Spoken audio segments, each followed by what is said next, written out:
What is on your radar today, Robby? Well, you'll like this one, Brianna.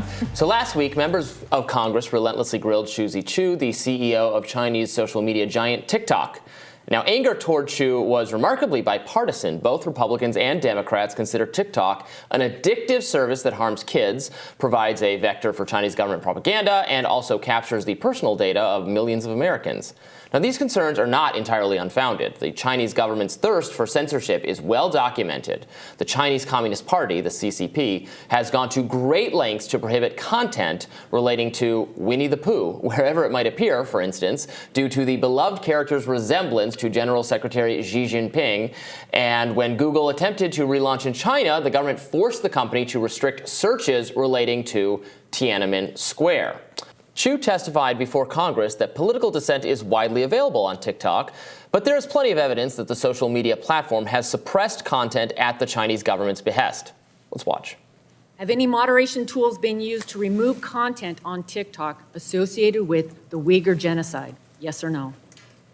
We do not remove that kind of content. TikTok is a place of freedom of expression. And Chera, just like I said, if you use our app, you can go on it and you will see a lot of users around the world expressing content on that topic and many others. Thank you. What about the massacre in Tiananmen Square? Yes or no? I'm sorry, I didn't hear the question. The massacre in Tiananmen Square. That kind of content is available on our platform. You can go and search it. I will remind you that making false or misleading statements to Congress is a federal crime. I understand. Again, if you go on our platform, you will find that content. Okay, thank you. The U.S. government, however, is guilty of similar sins as China. Both the Twitter files and the Facebook files have shown that American social media companies have faced relentless pressure to restrict speech on controversial subjects like COVID-19 vaccines, Hunter Biden, the 2020 election. Federal agencies, including and not limited to the State Department, the Department of Homeland Security, the Centers for Disease Control and Prevention, the FBI, and even the White House itself have all communicated with moderators at social media companies, urging them to take action against legal speech. The U.S. government's behavior on this front has been so disreputable, so thoroughly at odds with the principles of the First Amendment, that all Americans should be deeply skeptical of efforts by federal lawmakers and bureaucrats to claim for themselves even more power over tech platforms. But that's precisely the point of the TikTok hearings, to give Congress a pretext to unilaterally ban TikTok. Now, it's worth repeating, so nobody misunderstand me, that TikTok's position as an entity beholden to the CCP is genuinely worrying. And though investigators have not produced much compelling evidence of genuine malfeasance in the data collection category, no one should be overly naive about the CCP's capabilities. As the Foundation for Individual Rights and Expression noted in a statement about banning TikTok, we recognize the significant national security threat posed by troves of sensitive information in the hands of an adversarial government. The legal obligation of the Chinese companies with regard to data sharing with the Chinese Communist Party, startling.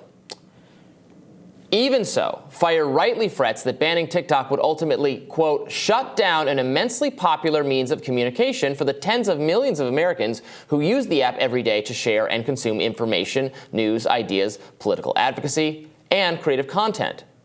TikTok, as Fire points out, is a vital platform for people to engage in free expression, including and especially young people. The U.S. government taking action against the platform because they don't like TikTok content, well, that's itself an act of vast censorship and a massive expansion of federal authority. I want to be clear on that. Now, worse still, there is every reason to think the U.S. government will misuse this newfound power to unilaterally banish specific social media platforms. The Restrict Act, which is a bipartisan bill that would authorize the Commerce Department to take action against TikTok, also empowers the Secretary of Commerce to, quote, deter, disrupt, prevent, prohibit, and mitigate transactions involving information and communications technology products in which any foreign adversary has any interest and poses undue or unacceptable risk to national security. The bill has co-sponsors of both parties and is supported by the Biden administration.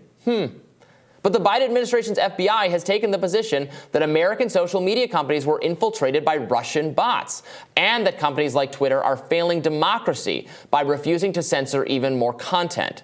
Mainstream media outlets and a coalition of government-supported think tanks have incorrectly accused social media platforms of being little more than useful idiots for Russian-backed disinformation campaigns. Should we expect the veritable army of federal bureaucrats obsessed with policing speech on social media platforms to narrowly utilize this new mandate to deter foreign threats and focus solely on China? Or should we anticipate that every weapon added to their arsenal is a threat to the free speech rights of everyday Americans? If the U.S. government really wants to counter Chinese tyranny, it should take greater pains not to resemble China's own approach to speech. Confusingly, some media commentators who oppose TikTok on grounds that the Chinese government is an enemy seem to almost admire the CCP's preference for state-issued propaganda. Zaid Jilani is a reporter at News Nation, and of course, Batya Ungar-Sargon is our co-host here at Rising, and now both observed recently that China does not grant its citizens full access to TikTok. The Chinese version of TikTok, Batya noted, kicks off kids after 40 minutes of use, and much of the content is taken up with educational videos about how to garden and how to be a good citizen.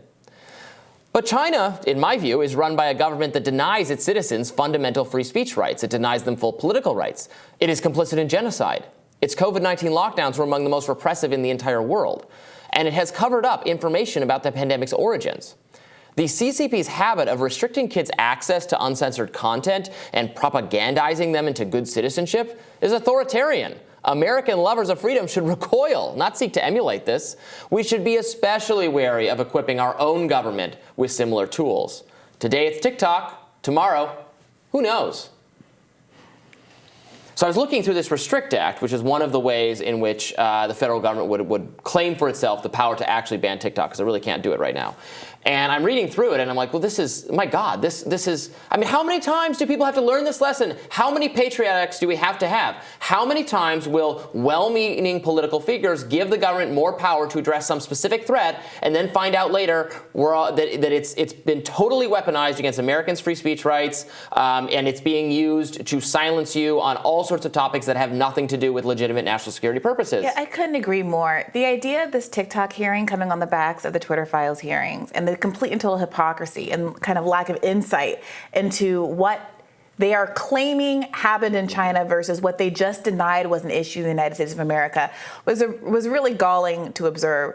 Also, I gotta say, it's borderline hilarious for me to watch Americans be mad at the TikTok CEO for the fact that Chinese kids are getting ostensibly better educational content on TikTok because of the restrictions in China that they purport to not want to happen in the United States of America. I'm mad at China for being more authoritarian to give their kids better educational content. Why aren't American kids being served up the similar kind of content? Well, because these are the freedoms you're purporting to protect by kicking TikTok out of the country. It's a tangled web they've woven. I don't even know if they know what they're after at this point, and it's really frustrating and disappointing that there aren't more elected officials. As you've pointed out, this is a largely bipartisan enterprise.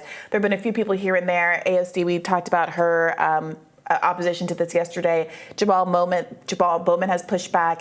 But on the whole, that there isn't more outrage about this, especially given that half of all Americans are on this app and use this app regularly. It's an interesting political quandary. And I was seeing the media, various media publications were pushing back on this. I think they were pushing back in ways that are frankly unhelpful, or at least unhelpful. I mean, it's going to take different approaches, I guess, to dissuade people. I saw a lot of people specifically saying, basically, it's racist to ban TikTok, and like that's not gonna be convincing to people on the right. I think what would be more convincing is like, do you know how the threat of foreign actors empowering has been used to silence you? Have you figured that out yet? That was the pretext for a relentless campaign of demonization of free speech relating to elections, Hunter Biden, et cetera. It's all been about foreign threats, the inflated, largely fictitious threat of Russian bad actors on Facebook and Twitter that we now know that threat was overhyped dramatically, that it's a very small number of accounts. It was not targeted enough to make much of a political difference. Tons of people, real people, Americans, expressing their opinions wrongly targeted by think tanks and government-funded think tanks as Russian bots. Like, this just happened. This will happen again if you pass this law. Yes, it will. And in kind of resistance libs who say, well, it's not a big deal if it's accusations that are undermining Donald Trump, should remember that right after Bernie won Nevada, what did the New York Times headline blare? Russia is said to be interfering to aid Sanders in Democratic primaries. Right. It's a tale as old as time. Said to be. Oh. And then Bernie had to do like a media cycle where he went around saying, I disavow Russia. It's ridiculous. And it will, whoever you like, whatever you support, these kinds of laws will be used to be weaponized against your candidates. Mark my words, if this law passed a couple years from now, well, there'll be some horrific new censorship regime, and people will go, why is the government doing that? No, because of this law. Yeah, pitch perfect. I couldn't agree more with this radar, Robby. Thank you, Brianna. We'll have more Rising right after this.